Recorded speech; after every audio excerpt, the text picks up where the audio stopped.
ஒரு தொழில் செய்யறோம்னா லாபம் தான் அதற்கு அடிப்படை.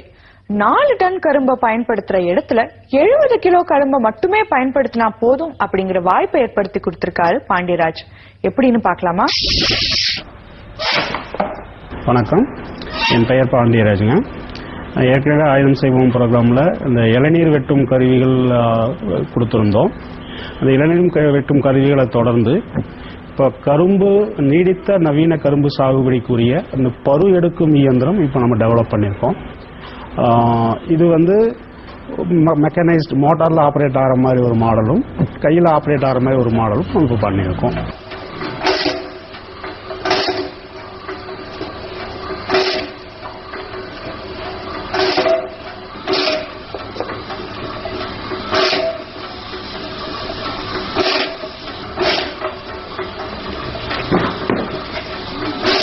நடைமுறையில் இருக்கிற கரும்பு விவசாயத்தில் பார்த்தோம்னா கரும்பு கரணை வெட்டி வைப்பாங்க. அதாவது ஒரு 2 பரு 3 பரு இருக்கிற மாதிரி துண்டு துண்டா வெட்டி தோட்டத்தில் நடவு பண்ணுவாங்க. ஸோ இப்போ அந்த இதில் பார்த்தோம்னா எத்தனை கரும்பு முளைத்து வரும் அப்படிங்கிறது குறைவாக தான் இருக்கும். இந்த நீடித்த நவீன கரும்பு சாகுபடி இந்த புது முறையில் பார்த்தோம்னா நம்ம கரும்பை அந்த பருவம் மட்டும் வெட்டி பெயர்த்தெடுத்து நர்சரியில ஒரு 30 நாள் 35 நாளைக்கு பயிர் பண்ணி அதுக்கப்புறம் நம்ம தோட்டத்துக்கு மூவ் பண்றோம். இதுல அட்வான்டேஜஸ் எடுத்தாச்சுன்னா கரணை வெட்டுறதுல ஒரு ஏக்கருக்கு 4 டன் கரும்பு தேவைப்படும். ரெண்டாவது 4 டன் கரும்பு மட்டுமல்லாம ஒரு மாசத்துக்கு நம்ம தோட்டத்துக்கு தண்ணி பாய்ச்சணும்.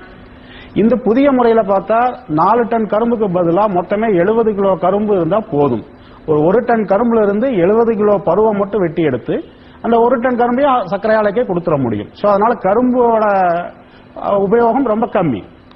ரெண்டாவது ஒரு மாசத்துக்கு முழு தோட்டத்துக்கும் தண்ணி ஊற்ற வேண்டியது, தண்ணி செலவு இதுல கம்மி. மூன்றாவதாக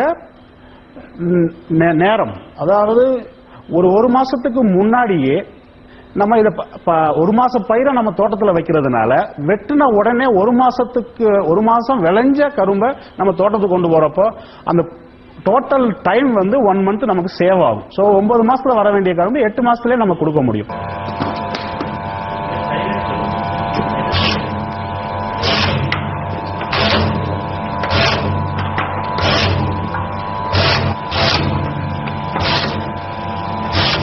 இது பாத்தீங்கன்னா ஒரு மணி நேரத்துக்கு 2000 to 2400 பரு வரைக்கும் வெட்டக்கூடிய சக்தி வாய்ந்தது.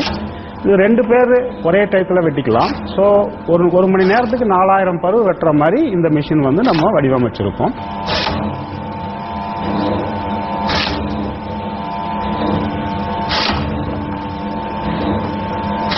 இருக்கிற மிஷின்களுக்கும் இதுக்கும் உள்ள வித்தியாசம்னு பார்த்தா இப்ப இருக்கிற மிஷின்கள் எல்லாமே அந்த பிளேட் எல்லாம் இரும்பால பண்ணப்பட்டது. அதனால உங்களுக்கு கரும்புல ஜெர்மினேஷன் ப்ராப்ளங்கள் வர்றதுக்கு வாய்ப்புகள் அதிகம். ஸோ அந்த பிரச்சனைகளை பண்றதுக்காக இப்ப நம்ம புதுசா பண்ணிருக்கிறது நம்ம ஸ்டெயின்லெஸ் ஸ்டீல் யூஸ் பண்ணி பிளேடு ஸ்டெயின்லெஸ் ஸ்டீல், பாக்கி எல்லா பார்ட்டும் எம்எஸ்ல பண்ணிருக்கோம். ரெண்டாவது இது ஒரு ப்ரொஃபஷனலி டிசைன்டு ப்ராடக்ட்ங்கிறதுனால உங்களுக்கு லாங் லைஃப். பருவோட சைஸ் அட்ஜஸ்ட் பண்றதுக்கு கீழே இருக்க 2 போல்ட்டை லூஸ் பண்ணிட்டு இந்த 2 போஸ்டையும் முன்னாடி பின்னாடி நகட்டினோம்னா பருவ சின்னது பெருசு பண்றதுக்கு வசதியா இருக்கும். 2 விதமான ஸ்பீடு இதுல பண்ண முடியும். ஒன்னு நிமிஷத்துக்கு 40 ஸ்ட்ரோக் வர்றதுக்கான ஸ்பீடு இப்ப இருக்க கண்டிஷன் 40 ஸ்ட்ரோக் வரும். இதே இந்த பெல்ட்டை எடுத்து அடுத்த குரூவ்ல போட்டோம்னா 60 ஸ்ட்ரோக் பர் மினிட்டுக்கு இது மாறிக்கிறோம். இப்ப இருக்கிற மிஷின்ஸ் எல்லாத்தையுமே நீங்க அடிக்கடி கிரீசிங் போடணும், மெயின்டைன் பண்ணணும். ஸோ இந்த மிஷின் எந்த விதமான மெயின்டெனன்ஸும் தேவையில்லாத மாதிரியான உருவாக்கப்பட்டிருக்குது. இதுல இருக்கிற அதாவது அந்த மூவபிள் பார்ட்ஸ் எல்லாமே செல்ஃப் லூபிகேட்டட் பேரிங்ஸ்ல இருக்கும். ரெண்டாவது டோட்டல் மெக்கானிசமே மெயின்டெனன்ஸ் ஃப்ரீ அந்த மாதிரி நம்ம டிசைன் பண்ணியிருக்கோம்.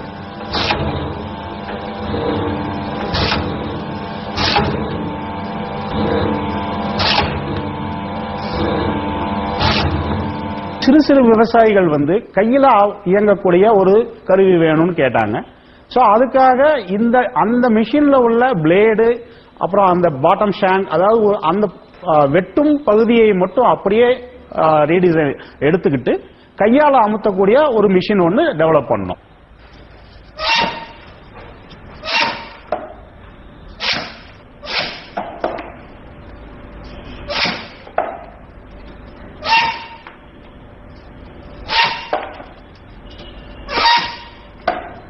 கையில அமுத்துறது வந்து ஸ்லோவா இருக்குது, மிஷின் வந்து காஸ்ட் அதிகமா இருக்கு. சோ இது ரெண்டுக்கு நடுவுல இன்னொரு மாடல் வேணுங்கிற ரிக்வயர்மெண்ட் வந்ததுனால இப்ப ஒரு பரு மட்டும் வெட்டுற மாதிரி மோட்டார்ல இயங்கக்கூடியது ஒண்ணு இப்ப புதுசா வடிவமைச்சிட்டு இருக்கோம்.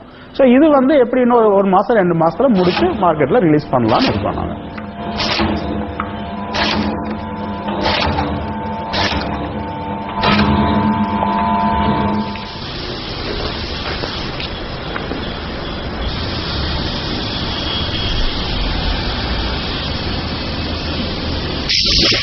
கணுவ மண்ணுல பதிச்சு கரும்பு வளர்க்கிற வேலையில இருக்கிற சிக்கலை எவ்வளவு சிம்பிளா தீர்த்து வச்சிட்டாரு பாண்டியராஜ்.